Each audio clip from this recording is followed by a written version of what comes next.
శాశ్వతశాల ఇది నా యేసు నివసించేశాల. వారిని కూడా సకాలంలో మీ సన్నిధికి నడిపించండి. ఈ దిన దీవెనల ఆశీర్వాదములు సర్వ సమృద్ధిగా మా అందరి మీద కుమ్మరిస్తూ మహిమ పొందమని ప్రార్థిస్తూ మీ సన్నిధిలో నిలిచిన నన్ను జ్ఞాపకం చేసుకునండి. వట్టిని మట్టిని దుమ్మును ధూళిని అవివేకిన జ్ఞానాన్ని ఒప్పుకుంటూ ఉన్నాను. నన్ను మరుగుపరచండి. మీరు మాట్లాడండి తండ్రి. బ్రతికించే మీ మాటలు, ఊరటనిచ్చే మీ మాటలు, బ్రతుకులు మార్చే మీ మాటలు మీ కృపలో నుండి మా అందరికి అనుగ్రహించి మహిమ పొందమని ప్రార్థిస్తూ అన్ని విషయంలో అపవాదికి అనంత నాశనము కలుగొచ్చేయమని, మీకు మీ నామానికి మహిమ తెచ్చుకునమని, మీ పరిశుద్ధాత్మ నడిపింపు దయచేయమని యేసుక్రీస్తు పరిశుద్ధమైన నామములో స్తుతించి ప్రార్థించి అడిగి వేడుకుంటున్నాము తండ్రి. ఆమేన్. మొదటి రాజుల గ్రంథం 3వ అధ్యాయం 26వ వచనంలో ఈ మాటలు వ్రాయబడి ఉంటాయి. ఏంటంటే సొలొమోను మహారాజు దగ్గరికి 2 స్త్రీలు వచ్చినట్లు అక్కడ వ్రాయబడింది. వచ్చి వారు గొడవ పడుతున్నటువంటి సంగతి ఏంటంటే, ఓ బిడ్డ చనిపోయింది, ఇంకో బిడ్డ బ్రతుకుంది. చచ్చిందే నీ బిడ్డ అని ఒక స్త్రీ అంటా ఉన్నది, బ్రతికున్న బిడ్డ నా బిడ్డ అంటా ఉంది. రెండవ స్త్రీ కూడా చచ్చిందే నీ బిడ్డ, బ్రతికినదే నా బిడ్డ అని రెండవ స్త్రీ కూడా అంటా ఉంది. ఇద్దరు ఇలాగ వాదమాడుతూ రాజు దగ్గరకు వచ్చారు. రాజు ఏం కలిగి ఉన్నాడనంటే దైవ జ్ఞానము కలిగి ఉన్నాడు సొలొమోను మహారాజు. అందరు అనుకుంటున్నారంట, రాజు ఎట్లా న్యాయం తీరుస్తాడో, 2 స్త్రీలకి చచ్చింది నీ బిడ్డ అని ఆమె అంటా ఉంది, ఈమెమో చచ్చింది నీ బిడ్డ బ్రతికినది నా బిడ్డ అని ఈమె అంటా ఉంది. ఎట్లా న్యాయం తీరుస్తాడు రాజు ఈ టైంలో అనుకుంటా ఉంటే, రాజు దైవ జ్ఞానము కలిగిన వాడయి అక్కడ ఉన్నటువంటి సైనికులకు ఒక కత్తి తీసుకొని రండ్రా, ఇద్దరికి చెరుసగం ఇచ్చేస్తాను, బ్రతికి ఉన్న బిడ్డను అన్నాడట. చెరుసగం చేస్తే ఏం చేస్తారు చెప్పండి? చెరుసగం అయితే ఏమవుతుంది? బిడ్డ చనిపోతాడు కదా. చెరుసగం ఇచ్చేస్తానంటే తల్లి కాని, అంటే ఎవరి తల్లో ఎవరి తల్లి కాదో తెలిసింది అక్కడ. నిజంగా నా బిడ్డ కాదు, ఆమె బిడ్డే, నా బిడ్డ చనిపోయిందని ఇక్కడ ఉన్నటువంటి స్త్రీకి తెలుసు. అయినా కూడా నా బిడ్డ చచ్చింది కాబట్టి దాని బిడ్డ కూడా చావాలి అనేటువంటి ఆలోచనతో, నిజమే రాజా, ఇద్దరికి గొడవ లేకుండా ఈ పని చేయండి, సగం ఇచ్చేసేయండి, కరెక్ట్ రాజా అంటా ఉంది. ఈమె కన్న తల్లి అయినటువంటి తల్లి అంటా ఉంది. అక్కడ వ్రాయబడిన మాట ఏంటంటే 3వ అధ్యాయం 26వ వచనంలో, అంతటా బ్రతికి ఉన్న బిడ్డ యొక్క తల్లి తన బిడ్డ విషయమై పేగులు తరుగుకొని పోయినదై రాజునొద్ద నా ఏలినవాడా, బిడ్డను ఎంత మాత్రము చంపక దానికే ఇప్పించుము.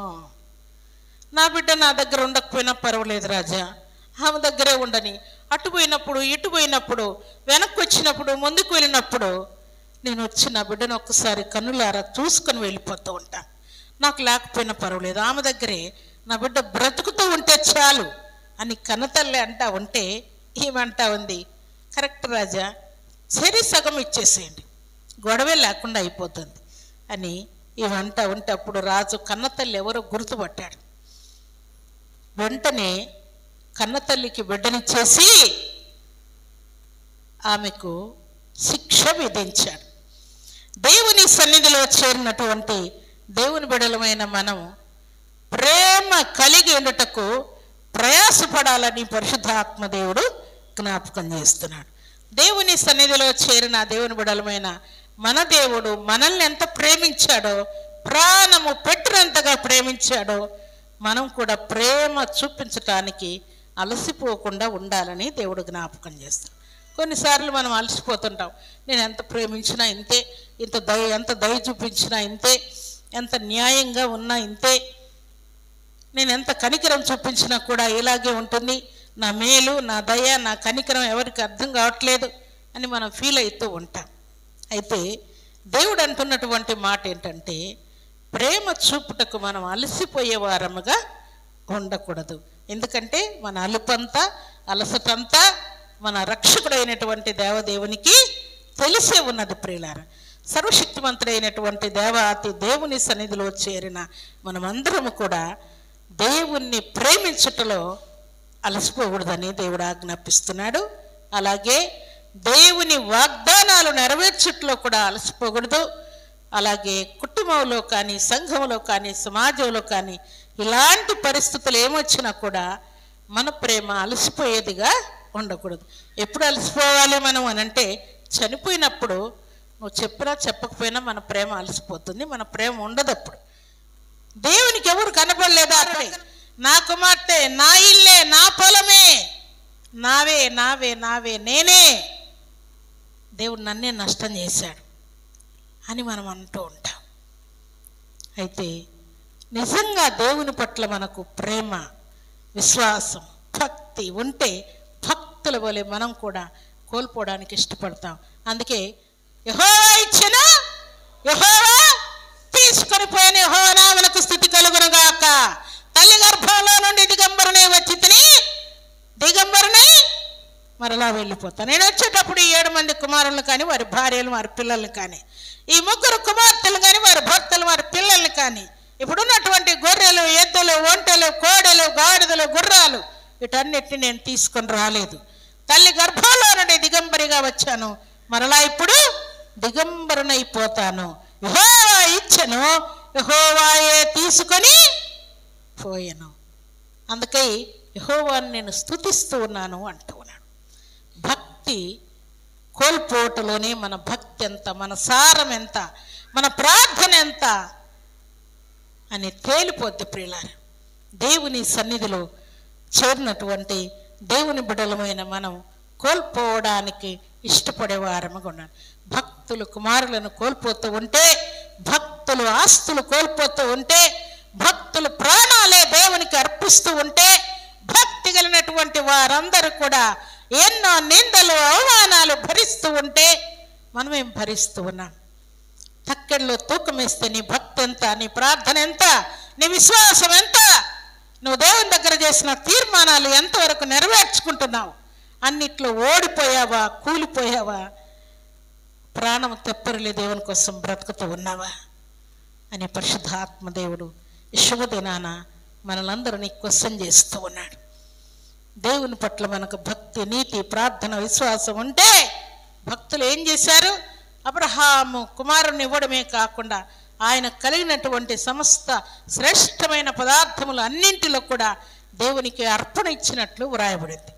భక్తులు ప్రాణాలు కోల్పోతూ ఉంటే, కుమారులు ఇస్తూ ఉంటే, ఆస్తుల్ని ఇస్తూ ఉంటే, భక్తులు తన వారినందరినీ కోల్పోతూ కూడా దేవుణ్ణి స్తుతిస్తూ ఉంటే మనం ఇచ్చే అర్పణ ఎంత ప్రియులారా? మన దశంభాగం విలువ ఎంత, మన మొక్కుబడి ఎంత, మన అర్పణలు ఎంత, మనం మొక్కుకున్నటువంటి వెండి ఎంత, బంగారు ఎంత, ధాన్యం ఎంత, గొర్రెలు ఎంత, కోడలు ఎంత, కోళ్ళు ఎంత, కుమారుడు ఎంత, కుమార్తె ఎంత ప్రియులారా? ఇక్కడే మన భక్తి తేలిపోతుంది. అమ్మో, నా భర్త చనిపోయాడు, అప్పటి నుండి నేను చర్చికి వెళ్ళడం మానివేశాను. నా భార్యను దేవుడు తీసుకున్నాడు, అందుకే అప్పటి నుండి నేను ప్రార్థన చేయడం మానివేశాను. నా కుమార్తెను దేవుడు తీసుకున్నాడు, నా కుమారుని తీసుకున్నాడు, అందుకే దేవునికి నా మీద ఇంత కోపం ఎందుకని నాకే దేవుని మీద కోపం వచ్చి వాక్యం చదవడం మానేశాను, ప్రార్థన చేయడం మానేశాను అంటూ ఉంటారు చాలామంది నా దగ్గరకు వచ్చినప్పుడు. సంతానం లేదని ఏడుస్తున్నావు కదా, నీ సంతానాన్ని ఎంత చేస్తానన్నాడు చెప్పండి? ఎంత? ఆకాశ నక్షత్రం వలె, ఇసుక రేణువుల వలె నీ సంతానాన్ని విస్తరింపజేస్తానన్నాడు. చూశాడు అబ్రహాము? చూశాడు అబ్రహాము? వాగ్దాన ఫలము అనుభవించకుండానే విశ్వాసమును బట్టి అందరికీ తండ్రి అయిపోయాడు.